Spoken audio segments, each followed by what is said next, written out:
아모스 4장에 지금 우리가 읽은 이 4절에서 10절 말씀은 심판받는 죄가 이렇다 하는 걸 기록을 하고 있어요. 가난한 자들을 압제하는 자들에 대한 하나님의 심판, 불공정하게 행하는 자들에 대한 하나님의 심판, 인신매매를 자행하는 자들에 대한 하나님의 심판의 말씀이 우리가 지금 읽은 이 말씀입니다. 가난한 자를 삼키며 땅에 힘없는 자를 망하게 하려는 자들아, 이 말을 들으라. 모든 악을 행하는 자들에게 하나님이 지금 말씀을 하고 계십니다. 물론 이 아모스 이 말씀은 한편으로 보면 우리가 마지막 시대에 하나님께서 어떤 모양으로 심판이 이루어진다 하는 것에 대한 일부를 나타내기도 합니다만, 이 현 시대를 비추어 봤을 때에도 딱 들어맞는 말씀이기도 해요. 사람이 원래 영원하신 하나님께 영광 돌리는 것이 하나님 보시기에 참되고 아름다운 것이고 합당한 건데, 그렇게 하나님께서는 사람을 지으실 때 그렇게 하나님을 찬송하도록 그런 존재로 지으셨는데, 그 목적에 합당하게 적합하게 하나님이 땅을 정복하고 모든 생물을 다스리라, 이렇게 인간에게 절대적인 권한을 주셨단 말이죠. 이렇게 하기 위해서. 그래서 인간은 사실상 부족함이 없는 존재죠. 모든 것을 주셨고 모든 것을 먹게 하셨고 다스리게 하셨고 번성하게 하셨기 때문에. 근데 범죄를 저지르는 거예요. 에덴 동산에서 쫓겨난 이후에 결국 땅까지 저주를 받게 됩니다. 그래서 가시와 엉겅퀴를 낸다는 말씀이 상징하는 것처럼 모든 환경이 열악해진 거죠.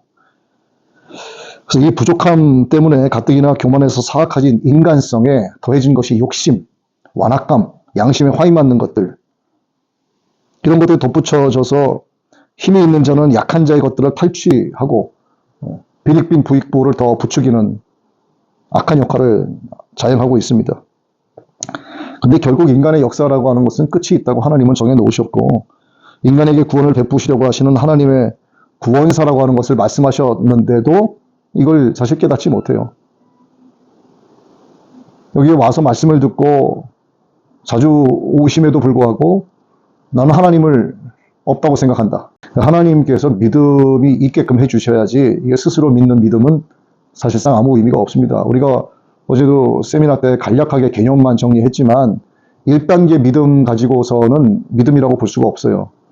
2단계 믿음에 들어가야 그나마 회개를 하게 되고, 예수 그리스도께서 만드신 예수님 자신에 대한 그 믿음, 예수님의 권세가 나의 권세가 되는 믿음, 예수님이 내가 십자가에 못 박혀 죽을 때, 내가 대속의 십자가를 질 때 저들이 나를 믿음으로 말미암아 구원을 얻게 된다고 하는 예수님 자신의 그 믿음이 우리의 믿음 되기 위한 것이 갈라디아서 2장 20절의 말씀이라고 그랬죠.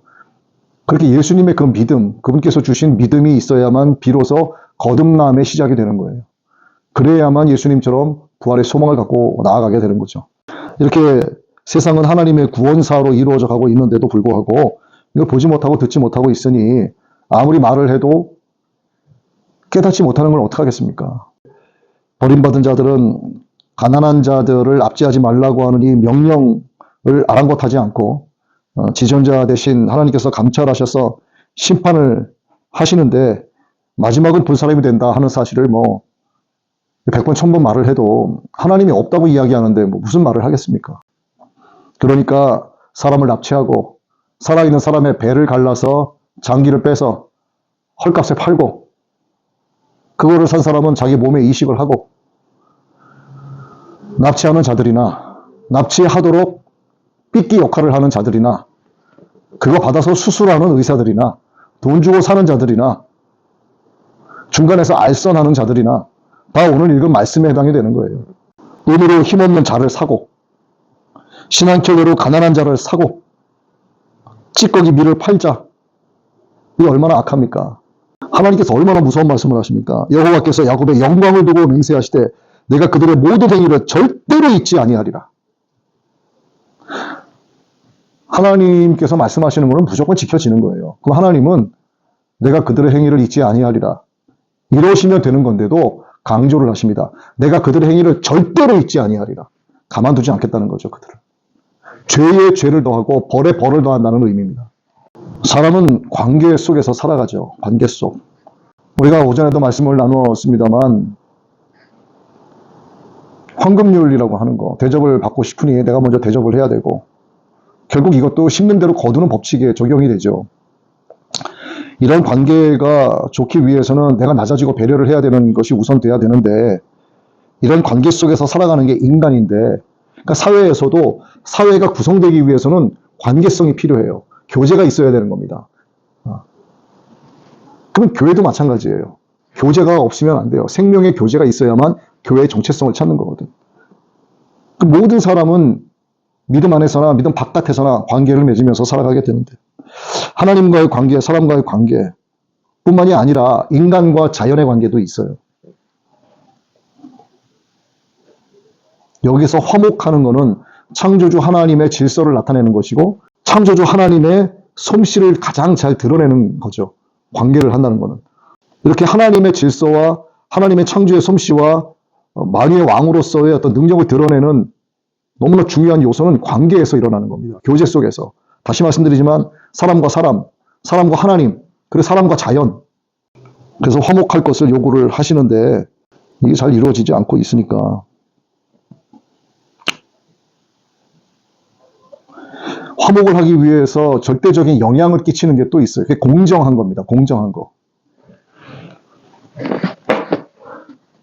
인간과 자연의 관계가 서로 간에 공정한 게 없으면 안 돼요. 자연이 인간에게 주는 것들이 있고, 인간은 또 자연에게 해줘야 될 게 있는 거야. 서로 공정한 관계로 가야 되는 겁니다. 사람과 사람과의 관계도 마찬가지. 일방적으로 누가 주기만 하고 받기만 하면 관계는 깨지게 돼 있어요. 하나님과 우리와의 관계도 마찬가지예요. 내가 너를 택했다, 선별했다, 내가 너를 구원해 줄게, 내가 너에게 은혜를 베풀어 준다, 하나님의 선물이 주셨어. 그럼 나도 여기에 맞게끔 해야 되는 거예요. 그래야 관계가 유지가 되는 거란 말이에요. 이 관계가 유지가 되기 위해서는 서로 간에 공정한 게 필요하단 말이죠. 마찬가지예요. 이것도 다르게 적용을 할 수 있는 게 어제 세미나 때 오후에 잠시 말씀을 드린 거긴 하지만, 저마다 각자 다른 역할을 주셨단 말이에요. 너는 이 배역을 해야 된다. 살아있는 동안. 너는 이걸 해야 돼. 너는 좀 낮고 천하지만 이게 내가 너에게 준 배역이야. 거기서 너는 나를 드러내라. 너는 그 자리에서 나를 드러내면 돼. 불공정한 것 같아요. 어떻게 보면. 근데 하나님 그에게 맞게끔 주신 거예요. 많은 거를 받아서 누리면서 살아갈 수 있게끔 배역을 받은 사람은 그만큼 큰 거를 해야 되고 많은 거를 해야 돼요. 그래야 하나님이 받으시는 거야. 그런데 이 사람은 굉장히 작고 연약해. 자기가 마치 버림받은 것 같다는 생각이 들어. 이 그릇 입장에서는. 그러나 하나님은 그게 아니거든. 얘가 할 역할이 이거예요. 얘는 아주 조그만 것만 하고 조그만 것만 이루어도 하나님은 그걸 크게 받으시는 거야. 그게 뭐냐면 각자 배역을 주신 하나님께서 공정하게 대해주시는 거. 이게 바로 내가 너희에게 그렇게 하는 것처럼 너희도 서로 그렇게 해야 된다는 거예요. 내가 너희를 사랑한 것 같이 너희도 서로 사랑해라. 그런데 그 사랑 가운데는 공정성이 필요한 거예요. 그래서 이렇게 말씀하십니다. 너희도 사람의 낯을 보지 말고 공정하고 정직하게 행하라. 이렇게 말씀하시는 거예요. 레위기 19장 15절 말씀 봅니다. 레위기 19장 15절. 너희는 재판할 때 불의를 행하지 말며 가난한 자의 편을 들지 말며 세력 있는 자라고 두둔하지 말고 공의로 사람을 재판할지며. 공의롭게 하라는 얘기가 서로 간에. 그런데도 불공정하게 행하죠. 가난한 자들을 삼키고 땅에 힘없는 자들을 망하게 하고 은으로 힘없는 자를 사고 신앙결례로 가난한 자들을 사고 찌꺼기 미를 팔자, 속이자 이거잖아요. 불공정한 거죠. 불공정 거래잖아요, 이게. 우리나라에도 보면은 공정거래위원회라는 게 있잖아요. 서로 간에 공정해야 된다는 거지. 사고 파는 모든 것은. 이 불공정한 것을 하나님은 싫어하세요. 공정하기를 원하시는 것. 그 세상에 모든 법은 하나님으로부터 나온 거예요. 그래서 거기서 다 쪼개진 게 결국 하나님의 율법에서 나온 것에서 시작이 된 겁니다. 근데 사람의 공의는 법을 통해서 보지만 율법을 통한 하나님의 공의를 바라보지 못하는 게 정말. 자, 인신매매를 또 하죠. 사람은 하나님의 형상대로 창조된 정말 고귀한 존재입니다. 인신매매는요, 저는 모든 죄를 회개하면 용서해 주시는데 성령을 회방한 것은 용서가 안 된다고 하잖아요. 근데 저는요, 이게 제 생각이에요. 그냥 전 이 사람 납치해서 배 갈라가지고 장기 빼가지고 하는 것도 난 용서가 못 받을 것 같아요. 이거 이게 제 생각이에요. 이들이 하나님을 모르니까 이런 짓 하겠죠. 그런데 어느 날 갑자기 이들이 예수님을 믿게 됐어. 그럼 이들이 어떻게 할까요? 일평생 동안 울 것 같아요. 하나님 앞에서 내가 잘못했다고, 내가 정말 몰라서 그랬다고. 용서해 주시겠죠. 하나님은. 어쨌든 이 인신매매는 심판받아 마땅한 큰 죄악입니다. 창세기 37장 28절 말씀을 한번 봅니다. 자, 그를 이스마엘 사람들에게 팔고 그에게 우리 손을 대지 말자. 그는 우리의 동생이요 우리의 혈육이니라 하매 그의 형제들이 청종하였더라. 유다가 자기 동생들이 막내 요셉을 죽이자고 할 때 야 팔자 팔어 이렇게 된 거예요. 어떻게 보면 하나님이 유다를 통해서 요셉을 살리신 거죠. 근데 유다 입장에서는 동생을 죽이려고 하는 다른 동생들을 막아서 자기가 어쩌면 이로 인해서 의롭다고 생각할지 모르지만 인신매매잖아요. 동생을 돈 받고 팔았잖아요. 이 지금 돈에 팔리는 요셉의 모습을 요셉이 누구를 예표하고 있습니까? 예수님을 예표하고 있어요. 가룟 유다가 예수님을 돈 받고 팔았잖아요. 그래서 모든 성경은 다 예수님하고 연결되어 있는 거예요. 또 39장 1절 볼게요. 창세기 39장 1절. 또 팔립니다. 여기서. 두 번째. 요셉이 이끌려 애굽에 내려가매 바로의 신하 치미대장 애굽 사람 보디발이 그를 그리로 데려간 이스마엘 사람의 손에서 요셉을 또 산이라. 돈을 더 받고 파는 거야, 이제. 이게 욥기서에도 나오고 마태복음에도 나오고 자꾸 사람을 사고 팔고 하는 이런 것들이 나오죠. 하나님 이건 기뻐하시지 않는 건데. 당근이라고 하는 이 중고 마켓이 있잖아요. 거기에 동물 사고 파는 건 금지가 되어 있습니다. 동물을 생명이잖아요. 당근에서 금지시켰어요. 나쁘다는 거지. 왜 생명을 사고 팔고 하냐? 자, 사람의 관점으로 봤을 때 키우던 개고양이 파는 것도 나쁘게 봐요. 그렇잖아요? 그럼 하나님께서 자기의 형상대로 지음받은 저 인간이 인간을 잡아다가 팔고 죽이고 몸뚱아리 파는 게 아니라 장기를 뜯어다 팔고 이런 거 하나님 어떻게 보시겠냐?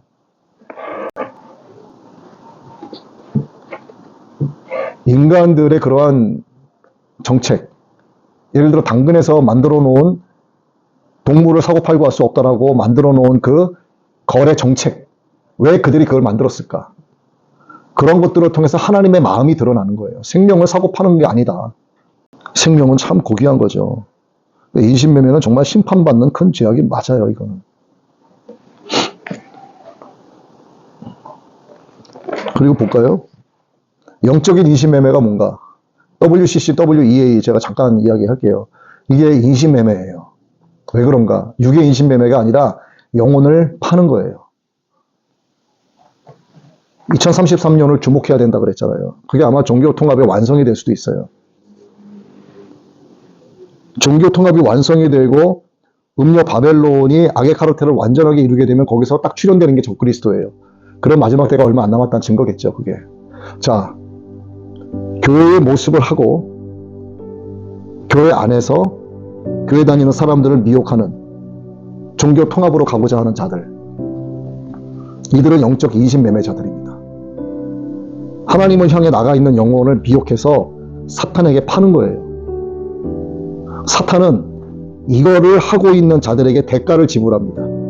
이들 사이에서 머리가 되게 해서 세상의 명예를 받게 하고 권세를 받게 하고 사람들로 하여금 추종을 받게 하고 인기를 높여주고 많은 교회가 따라가고 제대로 된 하나님의 종들과 목사, 가난한 목사님들 냉장고 준다, 대형 TV 준다, 노트북 새거 준다. 저도요 불현듯 할 뻔했어요.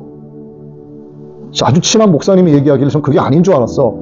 그래서 정보를 노트북이 안 돼서 노트북을 좀 내가 바꿔야 될 것 같아서 한 200만 원짜리면 내가 쓸만하겠다 싶어가지고 그것 때문에 근데 봤더니 얘네가 그거더라고. 그래서 안 했어요. 근데 그 목사님에게 하지 말라고 말은 못 하겠더라고요. 그랬더니 한 달 정도 지나서 전화가 왔어요. 제가 정말 죄송하다고. 뭐가요? 그랬더니 제가 그거 알지도 못하고 목사님께 말씀드려서 저는 알고 있었고 안 했습니다. 목사님이 안 하기를 기도하고 있었는데요. 그랬더니 아유 고맙습니다. 저도 그래서 안 했어요. 그러더라고요. 이게 영혼을 팔아넘기는 영적 인신매매자들이에요. 얼마나 악합니까 이거.